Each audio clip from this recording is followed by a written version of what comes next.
Padre y Dios del cielo, te damos las gracias por tus bendiciones siempre, por tus cuidados, tu amor constante. Pedimos, oh Padre, que tú nos dirijas en el estudio de esta mañana, que tú nos hables y que podamos conocerte más. En el nombre de Jesús, amén. Muy bien, el estudio para hoy se titula David, un hombre de guerra. Y David es uno de los personajes favoritos de los niños, ¿no? ¿Cómo no vamos a recordar la historia de David y Goliat, ¿verdad? David con el gigante, una historia que es de las primeras que aprenden los niños. Y en lo personal, David es uno de mis personajes favoritos de la Biblia. Y he aprendido a verlo desde muchas perspectivas distintas, ¿no? Y la vida de David es una vida llena de aventura, una vida llena de altas y bajas. Y David fue un hombre que conoció el corazón de Dios, y David fue un hombre que aprendió a humillarse, a arrepentirse. David fue un hombre que experimentó en carne propia lo que es el perdón y el amor de Dios, que a pesar de sus pecados, Dios los recibía y Dios los restauraba. Y de David se dicen cosas maravillosas, ¿no? Y la misma Biblia dice que David fue hombre conforme al corazón de Dios. Y uno dice, quisiera yo, ¿verdad?, que de mí se declarase algo similar o semejante. Es mi deseo, de hecho, ser un varón conforme al corazón de Dios.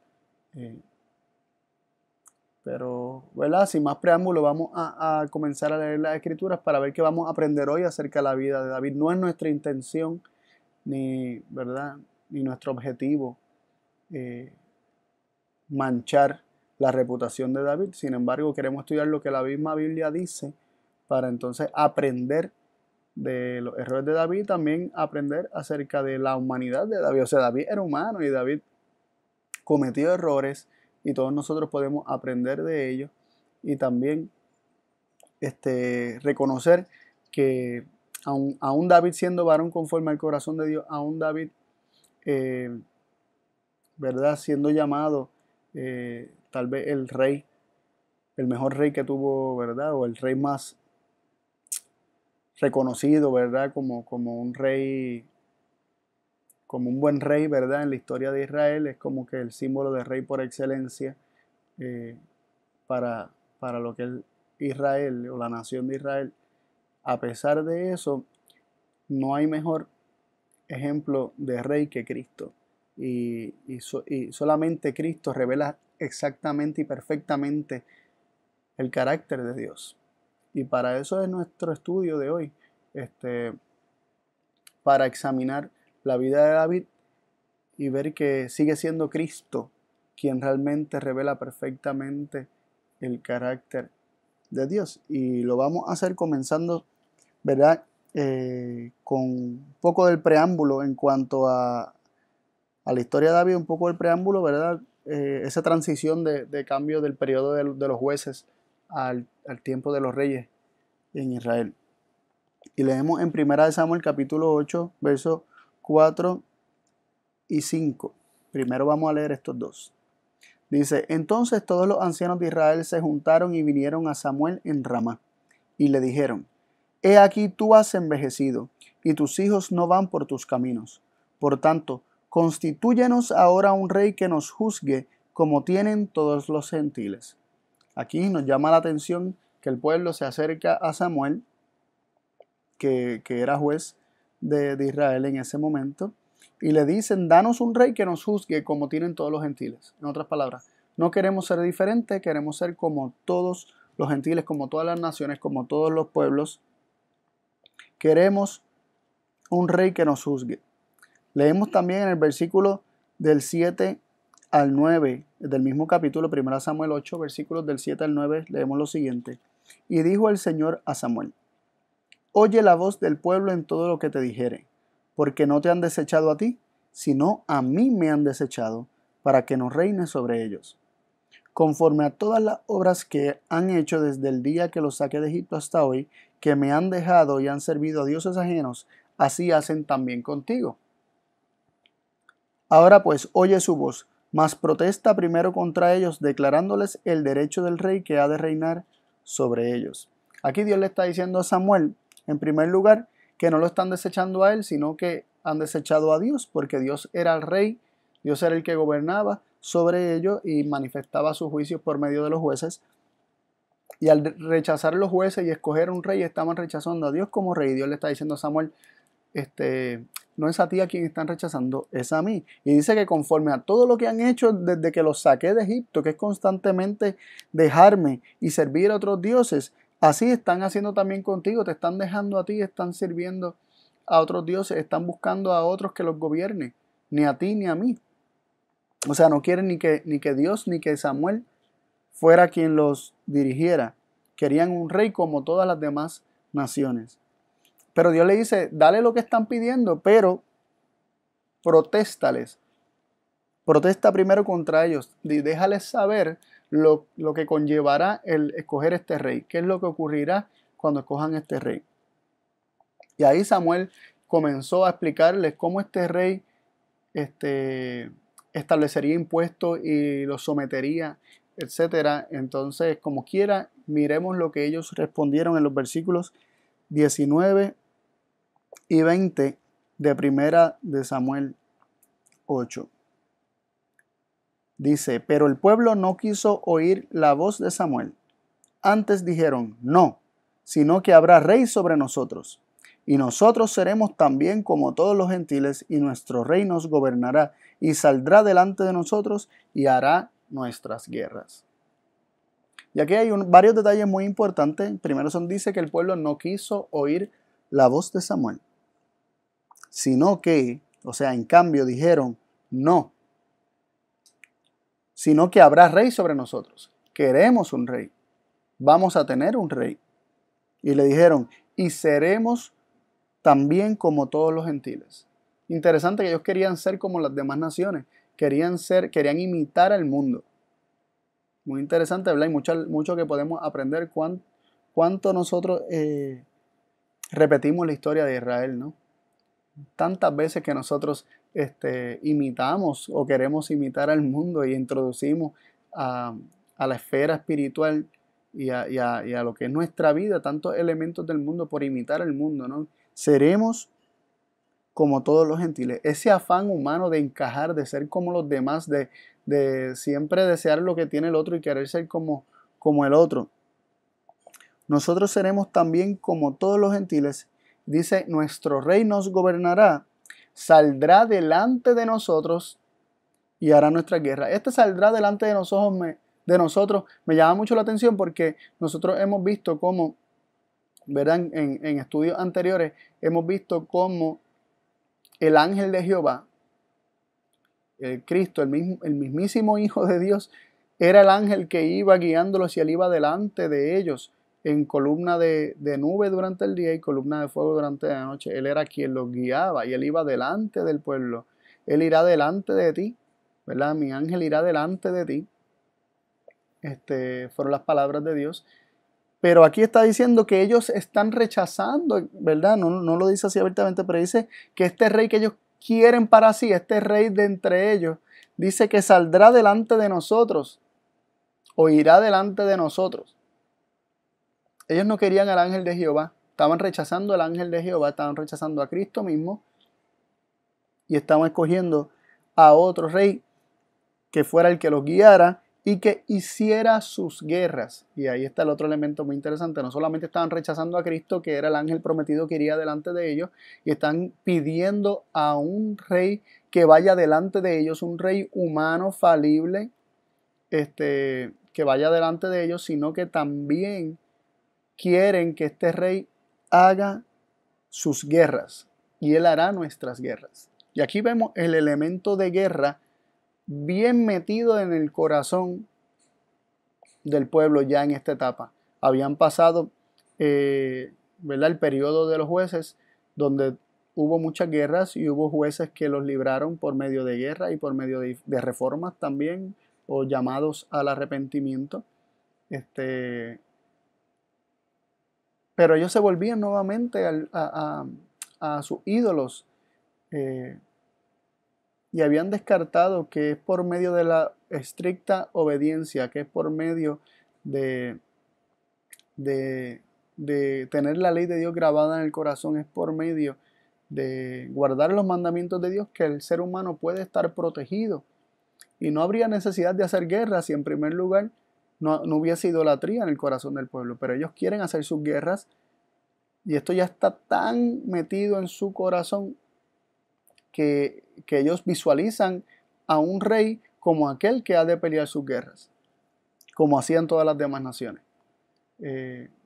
¿Verdad? Y podríamos detenernos y hablar un poquito más acerca de este proceso por el cual la guerra es el resultado de la falta de fe y de la falta de confianza de que Dios sería el que los introduciría y Dios sería el que los escudaría. Dios mismo había prometido que ellos no tendrían que hacer nada. Pero ellos se han, como estudiamos en otro estudio, ¿verdad? Llamado la toma de armas por parte de Israel, o la toma de armas de Israel, cómo ellos tomaron las armas fue por falta de fe, por incredulidad. Por la incredulidad de sus corazones fue que ellos terminan tomando las armas y continúan en una sangrienta historia de guerra sin cesar. Hasta el día de hoy podríamos decir.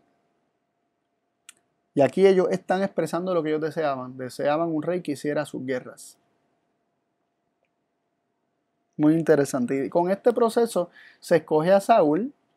Dios le designa a un rey conforme a lo que ellos estaban pidiendo, ¿verdad? Un rey que hiciera lo que ellos pedían que hiciera. Un rey como los reyes de las demás naciones. Un rey que Dios mismo señaló como que pues, este es el que ustedes están pidiendo. Y Dios les da rey. En su ira, en su furor, como dice el libro de Oseas, Dios les da rey. Le da lo que ellos están pidiendo. Pero este rey rápidamente se envanece, rápidamente se enorgullece, se ensoberbece, escoge su propio camino por encima del camino de Dios y abandona a Dios y hasta consulta espiritistas. Se apartó por completo del camino en desobediencia. Y en Primera de Samuel 13, versículo 14, vemos estas palabras de Samuel a Saúl cuando dice: mas ahora tu reino no estará. El Señor se ha buscado varón según su corazón, al cual el Señor ha mandado que sea capitán sobre su pueblo, por cuanto tú no has guardado lo que el Señor te mandó. Aquí estas palabras duras de Samuel a Saúl le estaban declarando que Dios estaba escogiendo a otro para que fuese rey.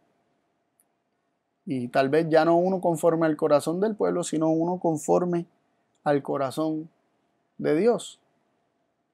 Y en este proceso es que se escoge a David. Y verdad, dándole hacia adelante en la historia de David, David es ungido rey, siendo solo un muchachito, aunque sabemos que no.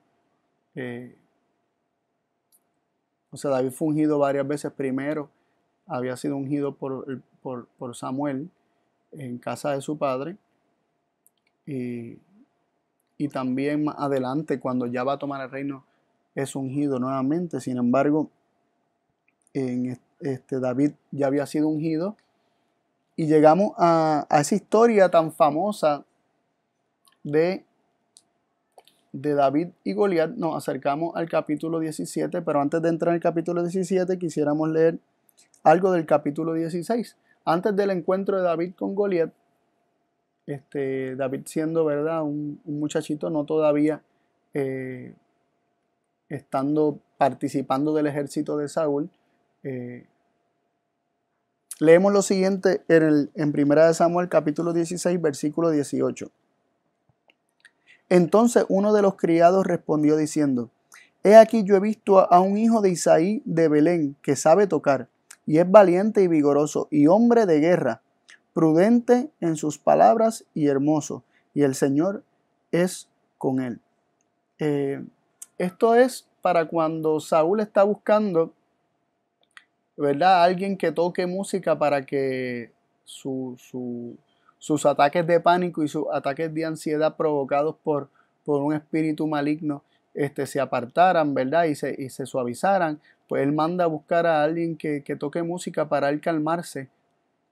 Y uno de sus hombres, de sus criados, dice que conoce, que ha visto al hijo de Isaí de Belén, que sabe tocar y es valiente y vigoroso y hombre de guerra, prudente en sus palabras y hermoso, y el Señor es con él.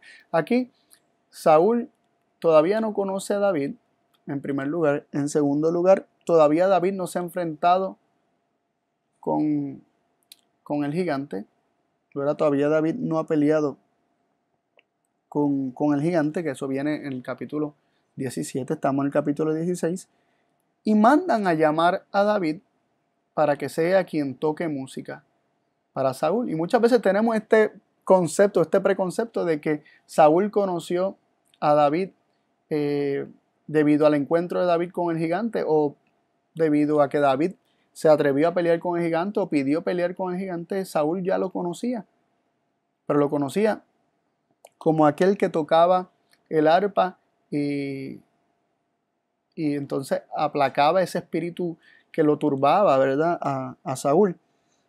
Pero lo que me llama mucho la atención y lo que quiero resaltar es que este criado de Saúl, aún antes de David haber participado en la guerra formalmente, llama a David, no solamente que sabe tocar, no solamente le dice que es valiente, no solamente le dice a Saúl que David es vigoroso, no solamente dice que el hijo de Isaí es todo esto, no dice solamente que es prudente en sus palabras, no solamente dice que es hermoso, no solamente dice que el Señor es con él, o sea que está lleno del Espíritu de Dios, sino que dice lo siguiente, que es un hombre de guerra. David ya era conocido desde antes como un hombre de guerra. Interesante, ¿no? Y esto podría estar apuntando a que en David ya se habían visto rasgos de ser un hombre de guerra, de que le llamaba posiblemente la atención la guerra, de que él entrenaba posiblemente para este tipo de cosas. Él le dice al mismo Saúl más adelante que él ha peleado con animales y lo ha vencido. Pero lo que es muy interesante es que por otros ya es llamado hombre de guerra cuando él todavía no ha participado de guerra formalmente. Y eso nos llama mucho la atención porque eso apuntaría a que David no puede escapar del trasfondo histórico que está viviendo. Sus hermanos estaban en el ejército de Saúl. Vivía en una sociedad donde se buscaba que un rey peleara sus guerras. Saúl peleó muchas guerras. Y él no puede escapar eso, o sea, eso es parte de su cultura. La guerra era parte de la cultura de David. Así que David, como hombre de guerra, pero también prudente en sus palabras, hermoso, y el Señor estando con él, siendo valiente y vigoroso, es llamado para tocar delante de Saúl. Pero David iba y venía, ¿no? Se quedaba un tiempo en el palacio, volvía con su padre, iba y venía. No es hasta después de su encuentro con Goliat que David permanece en el palacio. Otro punto que resalta que David tenía cierta inclinación, como muchos otros de su época, hacia la guerra, lo podemos leer también en 1 Samuel 17:28, ya en el capítulo donde se nos relata este encuentro de David con el gigante. En 1 Samuel 17:28, las palabras del hermano de David, que sí es cierto que estaban vestidas de celos y hasta cierto punto ¿verdad? Eran palabras que provenían de alguien que se sentía confrontado por la valentía de su hermano. Sin embargo, declara lo siguiente en 1 Samuel 17:28: y oyéndole hablar Eliab su hermano mayor con aquellos varones, Eliab se encendió en ira contra David y dijo: ¿para qué has descendido acá? ¿Y a quién has dejado aquellas pocas ovejas en el desierto? Yo conozco tu soberbia y la malicia de tu corazón, que para ver la batalla has venido. Qué interesante que Eliab dice que él conoce que David había llegado allí eh, para ver la batalla. O sea, Eliab sospecha, aunque posiblemente, como mencioné, esto está vestido de celos y de recriminación por la actitud valiente de David de ir hasta allí. Tan pronto él aparece por allí, aún antes de que David hiciera cualquier expresión de querer, ¿verdad?, pelear con el gigante, o de hablar con Saúl de que va a pelear con el gigante. Aquí vemos al hermano mayor de David diciéndole que conoce su soberbia y la malicia de su corazón, que no necesariamente es cierto, ¿verdad? No estamos diciendo que es cierto, pero en el concepto que tenía Eliab de David, David quería llegar allí o había querido llegar hasta allí para ver la guerra. Entonces vemos el testimonio de un criado de Saúl diciendo que David era hombre de guerra sin él jamás aparentemente haber peleado una guerra. Y vemos a Eliab diciendo que David llegó hasta allí por su interés en la guerra, para ver la guerra. Ahora, algunos versículos antes y un versículo después de lo que acabamos de leer, dentro del contexto de estas palabras de Eliab, leemos desde el versículo 25, vamos a leer hasta el 27 y luego vamos a leer el 30. O sea, 1 Samuel 17, 25 al 27 y luego leemos el 30. Y el 25 dice así: y cada uno de los de Israel decía, ¿no habéis visto aquel varón que sube? Él sube para deshonrar a Israel. Al que le venciere, el rey le enriquecerá con grandes riquezas y le dará su hija, y hará franca la casa de su padre en Israel. Entonces habló David a los que junto a él estaban, diciendo, ¿qué harán aquel varón que venciere a este filisteo y quitare la deshonra de Israel? ¿Por qué? ¿Quién es este filisteo incircunciso para que deshonre a los escuadrones del Dios viviente? Y el pueblo le respondió las mismas palabras diciendo, así se hará al tal varón que lo venciere. Luego tiene su encuentro con su hermano, que su hermano le dijo que llegó allí para ver la guerra, y luego en el versículo 30, después de David hablar con Eliab, dice, y apartándose de él, o sea, de Eliab, hacia otros del ejército, habló lo mismo, preguntando lo mismo, es decir, ¿qué harán al varón? ¿Qué es lo que van a hacer con el varón que venza al gigante? Y le respondieron los del pueblo como primero, dice el versículo 30. Así que vemos a David que escucha a la gente hablando que este hombre subía y deshonraba a Israel, y que el rey había prometido que el que venciera lo enriquecería, haría grande la casa de su padre y le daría a su hija por esposa. Y David comenzó a preguntar qué es lo que van a hacer con el que vence al gigante, y pasaba de uno a otro preguntando. Dice que David escuchó, pero y siguió preguntando, o sea, siguió insistiendo para estar seguro, y corroboró la versión con todos. Y vuelve y dice el versículo 127, y el pueblo respondió las mismas palabras diciendo, así se hará al tal varón que lo venciere. Y luego dice que después de que habló con su hermano, volvió y se apartó y siguió, habló lo mismo con otras personas y volvieron a contestarle lo mismo. David definitivamente está interesado en ¿verdad? Yo no lo quiero juzgar, yo no lo quiero condenar, pero obviamente David está preguntando sobre la recompensa que se hará con la persona que venciere al gigante. Parece estar interesado en varias cosas, ¿no?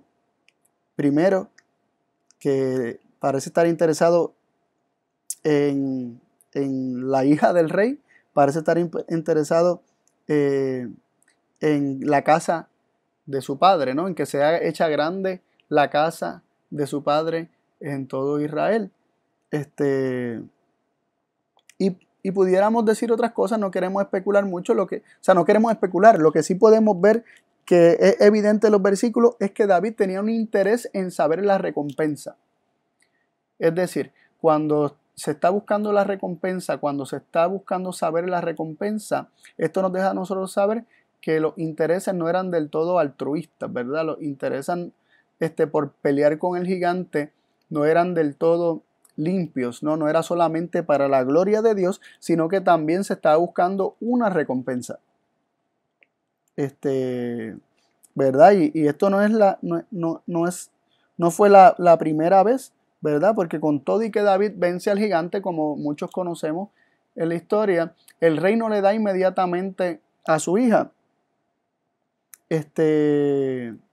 Entonces, pero desde ese momento David ya estaba peleando en el ejército de Saúl. Y se nos dice que más adelante Saúl, como ya sentía envidia y celos de David, estaba buscando la muerte de David y constantemente lo enviaba en empresas bélicas bastante riesgosas.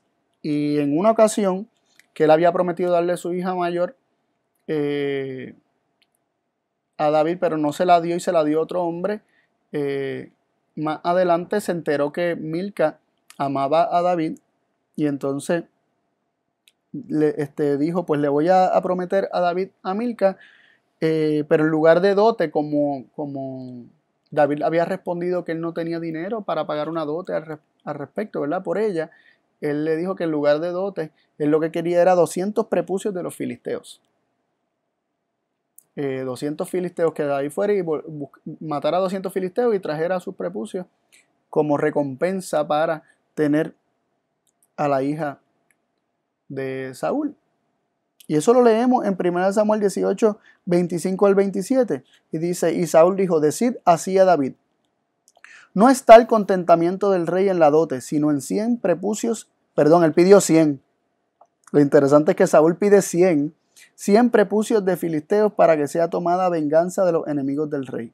Mas Saúl pensaba echar a David en manos de los filisteos. Como ven, Saúl estaba haciendo esto para entrampar a David y le dice, yo lo que quiero de dote son 100 prepucios de filisteos. Y luego nos dice que cuando los criados declararon a David estas palabras, agradó la cosa a los ojos de David. A David le agradó, dijo, ok, esa es la dote, tremendo, para ser yerno del rey. Dice que agradó a los ojos de David para hacerse yerno del rey. Él quería ser yerno del rey, quería casarse con esta mujer, con esta hija de Saúl, con Milca. Y dice, y como el plazo aún no era cumplido, se levantó David y partió con sus varones e hirió 200 hombres de los filisteos y trajo a David los prepucios de ellos y los entregaron todos al rey para que él fuese hecho yerno del rey. Y Saúl le dio a su hija Mical, no es Milca, es Mical, disculpen, por mujer. Entonces miren qué interesante que Saúl pidió 100 y David le trajo 200. Y no solamente pagó la dote que Saúl pidió para poder casarse con su hija, sino que trajo aún más. Así que vemos que para muchas de estas empresas, podríamos decir, de guerra, estos actos heroicos, no siempre la Biblia nos revela que la motivación fue totalmente limpia, ¿no? Hubo en ocasiones intenciones o motivaciones que podríamos decir que eran egoístas o que tenían que ver con lo que David pudiera adquirir, como en el caso de las promesas que él estaba tanto indagando, que Saúl había dado sobre lo que se haría aquel que venciera al filisteo gigante, aquel que constantemente estaba deshonrando a los escuadrones de Israel. Así también vemos cómo su interés por hacerse yerno del rey y casarse con Mical lo llevó a no solamente matar a 100 filisteos y traer 100 prepucios, sino duplicar lo que Saúl había pedido y traer 200 prepucios. Así que vemos esto, ¿verdad? No queremos perder de perspectiva todo esto. Ahora, volviendo al encuentro de David con el gigante, vemos cuál fue el papel que Dios jugó dentro de esta batalla, porque definitivamente Dios le dio la victoria a David. Pero ¿cómo se la dio? ¿Cuál fue el papel que Dios jugó dentro de esta victoria en esta guerra? Primera de Samuel 17:37 nos dice lo siguiente. Y añadió David, el Señor que me ha librado de las garras del león y de las garras del oso, Él también me librará de la mano de este filisteo. Y dijo Saúl a David, ve y el Señor sea contigo. Aquí vemos de forma muy interesante a David declarando lo que el Señor iba a hacer. Así como Dios lo había librado, protegido, escudado, salvado de las garras del león y de las garras del oso, así también el Señor lo libraría, lo salvaría, lo escudaría, lo protegería de la mano de este filisteo. Y ahí hay una bendición que Saúl le da, que dice: ve y el Señor sea contigo. Y luego cuando David se está enfrentando a Goliat, ¿verdad? Que se para delante de él y Goliat lo menosprecia, lo humilla. David dice lo siguiente, palabras fuertes. Dice en 1 Samuel 17:46, David le dijo al gigante: el Señor te entregará hoy en mi mano y yo te venceré. Y quitaré tu cabeza de ti y daré hoy los cuerpos de los filisteos a las aves del cielo y a las bestias de la tierra, y sabrá toda la tierra que hay Dios en Israel. Es interesante aquí como David declara que el Señor entregaría al filisteo en la mano de David y David sería quien lo vencería. Así él lo está declarando. Así que, según nosotros vemos, ¿qué papel Dios jugó en el proceso de la victoria de David sobre el gigante?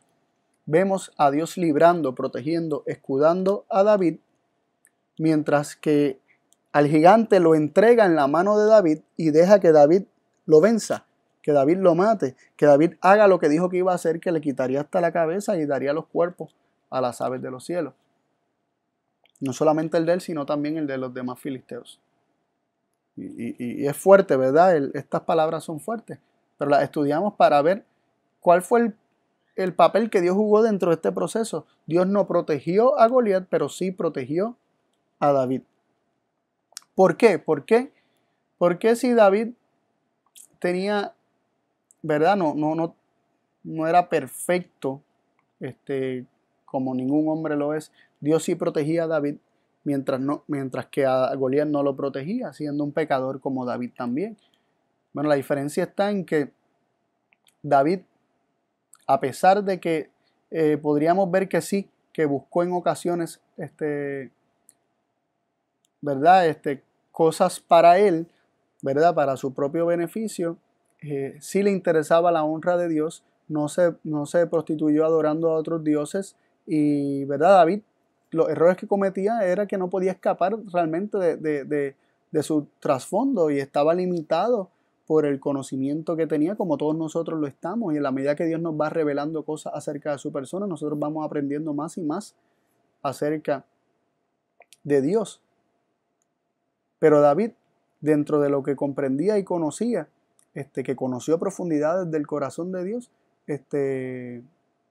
era fiel y confiaba en Dios. Su fe, por su fe, ¿verdad? Fue que venció al gigante, creyendo y confiando en que Dios estaría con él, que Dios sería su escudo, mientras que el gigante era un idólatra. Ellos adoraban dioses falsos y se burlaban del Dios de Israel, se burlaba de los escuadrones de Israel y hasta menospreció al ungido de Dios, que en esta ocasión ya David era un ungido de Dios. Leemos también que en 1 Samuel 17:10 vemos a Goliat diciendo: hoy yo he deshonrado el campamento de Israel, dadme un varón que pelee conmigo.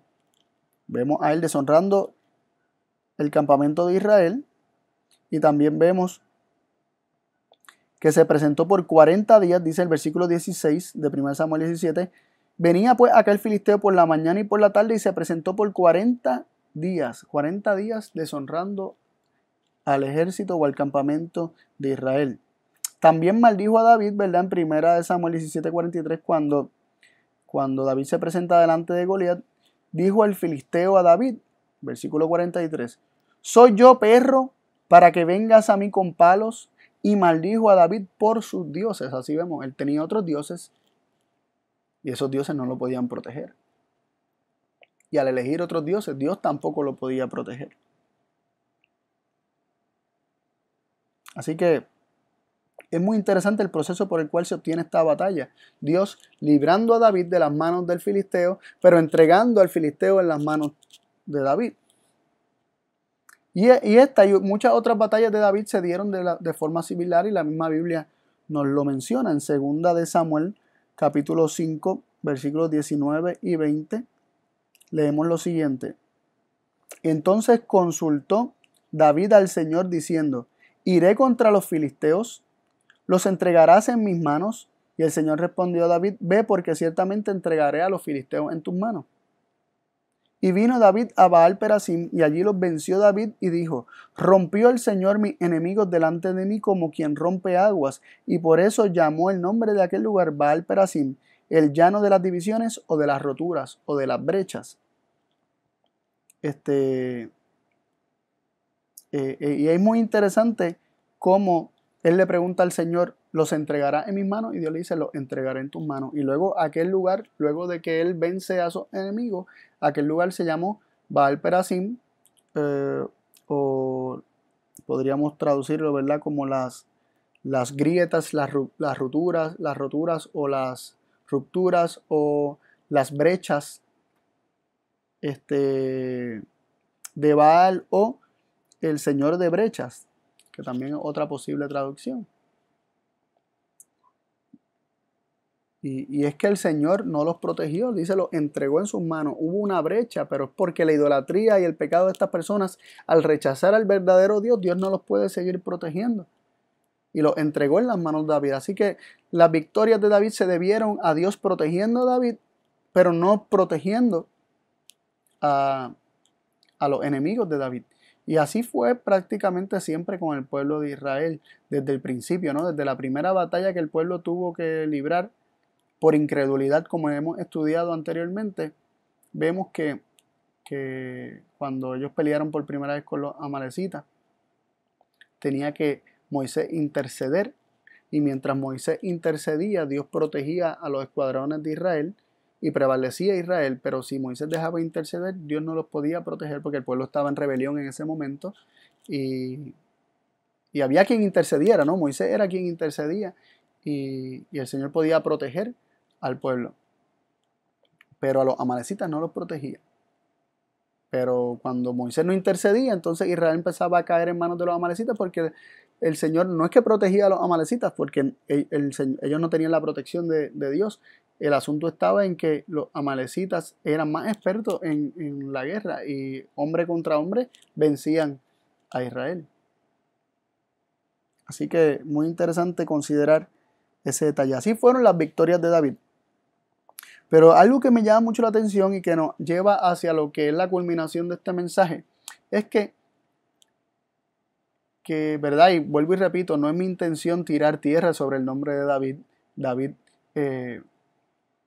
yo no soy ni posiblemente ni la mitad del hombre que fue David, ni conozco el corazón de Dios tal vez como lo llegó a conocer David. Él conoció muchas cosas muy profundas acerca de cómo es Dios, y gracias a David hoy tenemos tanto acerca en los salmos, ¿verdad? Acerca, no solamente acerca del Mesías, sino también acerca del corazón de Dios en cuanto a cómo Él es amplio en perdonar y cómo Él siempre está dispuesto a perdonar a pesar de la profundidad de nuestro pecado. Sin embargo, nos queremos acercar hacia otras declaraciones de Dios mismo acerca de David al final de su vida. Y lo queremos leer en Primera de Crónicas capítulo 22, versículos 7 y 8. Primera de Crónicas capítulo 22, versículos 7 y 8. Y nos dice así la palabra de Dios. Y dijo David a Salomón: hijo mío, en mi corazón tuve el edificar templo al nombre del Señor mi Dios. Mas vino a mí palabra del Señor diciendo, y estas son las palabras de Dios hacia David: tú has derramado mucha sangre y has traído muchas grandes guerras. No edificarás casa a mi nombre, porque has derramado mucha sangre en la tierra delante de mí. Miren qué interesante. David le está hablando a Salomón y le está diciendo: en mi corazón estuvo el edificarle templo a Dios, y él lo iba a hacer. Sin embargo, Dios le habló, la palabra de Dios vino a David y le dijo: tú has derramado mucha sangre, has traído grandes guerras. No edificarás casa a mi nombre, porque has derramado mucha sangre en la tierra delante de mí. La razón que se le da por la cual él no edificaría la casa del Señor es porque él había derramado mucha sangre en la tierra delante del Señor. Él había traído muchas guerras y por lo tanto no podía, por esa razón, esa es la razón que se da, él no podía edificar casa al nombre de Dios. Lo primero que vemos es qué es el nombre de Dios. El nombre de Dios, como hemos estudiado anteriormente en otros temas, el nombre de Dios es su carácter. ¿Quién es Él? Yo soy. Yo soy, yo soy. ¿Verdad? Yo soy el que soy, yo soy como soy. Y de hecho, cuando Dios proclamó el nombre a Moisés, describió su carácter diciendo, yo soy, Jehová, Jehová, compasivo, clemente, compasivo, tardo para la ira, grande en misericordia y verdad. Cuando Dios describe su carácter, dice yo soy su nombre. El nombre de Dios implica su carácter, lo que Él es, cómo es Él, su esencia, ¿no? Y de hecho la palabra en hebreo para nombre implica también carácter. Y es un dato curioso que muchos de las personas en la Biblia tenían caracteres que hacían honra al nombre que tenían, ¿no? Y el Señor le dijo a David que él no edificaría casa a su nombre, a su carácter. No edificaría casa a su gloria, podríamos decir, porque la gloria del Señor también es su carácter. Él no edificaría una casa, podríamos decirlo, hasta a su reputación, a su fama, ¿no? ¿Verdad? Porque el carácter de la persona implica su reputación y el conocimiento de la persona implica el conocimiento del carácter de la persona. Y en el caso de Dios, el edificar casa al nombre de Dios implica edificar una casa donde se manifieste o se revele o se dé a conocer el carácter de Dios. Y David no estaba apto para hacerlo por el derramamiento de sangre, la mucha sangre que David derramó. Y esto no se está refiriendo al pecado de David cuando mandó a matar prácticamente a Uría Eteo, porque se nos está hablando de haber derramado mucha sangre y haber traído muchas guerras, como si David hubiese podríamos decir haber fomentado la guerra.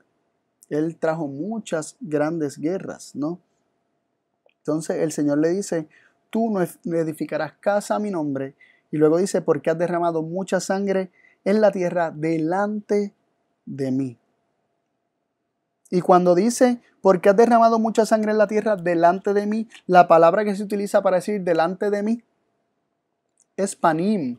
Y esta palabra panim es la misma palabra que aparece en Génesis 10:9 en un uso similar, ¿verdad? En un contexto similar, donde aparece una persona que se le está, ¿verdad? Se menciona como una persona que no hizo lo correcto delante de Dios, ¿verdad? Y en Génesis 10:9 se nos está hablando acerca de Nimrod, el primer gran rebelde, así que menciona la Biblia como un individuo en particular, aquel que fundó Babel, y el centro de su gobierno fue Babel. Y se nos dice en Génesis 10:9 que este fue poderoso cazador delante del Señor, por lo cual se dice, así como Nimrod, poderoso cazador delante del Señor. No era que el Señor lo consideraba poderoso cazador, ¿verdad? El uso de la palabra no es que Dios lo consideraba un poderoso cazador, sino que era un poderoso cazador en oposición a Dios. Cuando dice delante de mí o delante del Señor, es que le hacía frente a Dios. De hecho, el nombre Nimrod significa rebelde. Él le hacía oposición a Dios, le hacía frente a Dios. Cuando habla de delante, es como cuando una persona le hace frente a otra y se coloca como su adversario delante de él. Y la misma palabra que aparece ahí como Nimrod siendo poderoso cazador delante del Señor, en oposición al Señor, es la misma palabra que aparece en 1 Crónicas 22:8 cuando dice, la causa por la cual David no podría edificar casa al Señor, y es porque él había derramado mucha sangre delante del Señor, es decir, en oposición al Señor, en oposición a ese carácter. Como David había derramado mucha sangre en oposición al carácter de Dios, él no podría edificar una casa para el nombre del Señor, para su carácter. No estaba apto para hacerlo. Y aquí vemos cómo a pesar de que David es muy admirado y tiene muchos buenos atributos de carácter y podemos aprender mucho por medio de David, y Dios mismo lo honra, ¿verdad? Le da honra y le da un nombre, ¿verdad? Y hasta le hizo unas promesas que Dios las cumplió y levantó el Mesías de la descendencia de David, y el cetro de David y el reino de David permanecerá para siempre, porque un hijo de David será rey de reyes y señor de señores por la eternidad. Pero a pesar de todo eso, el Señor no tapa el cielo con la mano y le declara a David que como él derramó mucha sangre, como él trajo muchas guerras y él actuó eso, hizo todo eso en oposición a Dios, él no podría edificar casa al nombre de Dios. Y así vemos cómo nosotros podemos aprender de la historia de David, tanto porque a pesar de que Dios nos haya dado victoria, a pesar de que el Señor haya estado con nosotros en tantas situaciones, eso no garantiza que todo nuestro proceder esté correcto. Muchas veces nosotros, ¿verdad?, sentimos que el Señor pone su sello de autorización en todo lo que hacemos, porque en una que otra ocasión nos haya utilizado o porque de alguna manera hemos sido de bendición para otros, pero eso no garantiza que en todo lo que estamos haciendo o como estemos actuando honra al Señor. Y vemos la historia de David, y precisamente estas palabras de Dios llegaron a David en su vejez, y David tuvo que haber pasado por un proceso de reflexión. Wow, no puedo edificar casa al Señor porque actué de esta forma y viví una vida de sangre en oposición al nombre de Dios, a su carácter. Y esto de alguna manera tiene que haber trabajado en la mente de David, quien le añadió ese conocimiento que acababa de adquirir, le añadió aún más todavía al conocimiento que él fue recibiendo a través de su vida acerca de Dios. David conoció a Dios como un Dios perdonador, y yo no tengo duda de que David se haya arrepentido de sus pecados conocidos, ¿no? De todo aquello que él comprendía que era un pecado y que era apartarse de la voluntad de Dios. Sin embargo, nosotros tenemos a Cristo, no a David. David no se supone que sea nuestro ejemplo es Cristo. Nosotros tenemos a Cristo, que nos vino a revelar el nombre de Dios, que nos declaró el nombre de Dios, nos ha declarado perfectamente cómo es Dios. Él es nuestro ejemplo y Él nos ha mostrado cómo tratar a nuestros enemigos. Él nos ha mostrado cómo es que Dios desea que nosotros actuemos cuando no se nos actúa bien a nosotros, ¿verdad? Cuando no se nos hace algo bueno a nosotros. Jesús nos ha revelado cómo Dios es, diciéndonos que amando a nuestros enemigos, intercediendo por ellos, bendiciendo a los que nos maldicen, y dando la milla extra. De esa forma somos como nuestro Padre que está en los cielos, que hace salir el sol sobre buenos y malos, ¿verdad? Y hace caer la lluvia sobre justos e injustos. Y nos insta a que seamos perfectos como nuestro Padre que está en los cielos es perfecto. Que seamos misericordiosos como nuestro Padre que está en los cielos es misericordioso.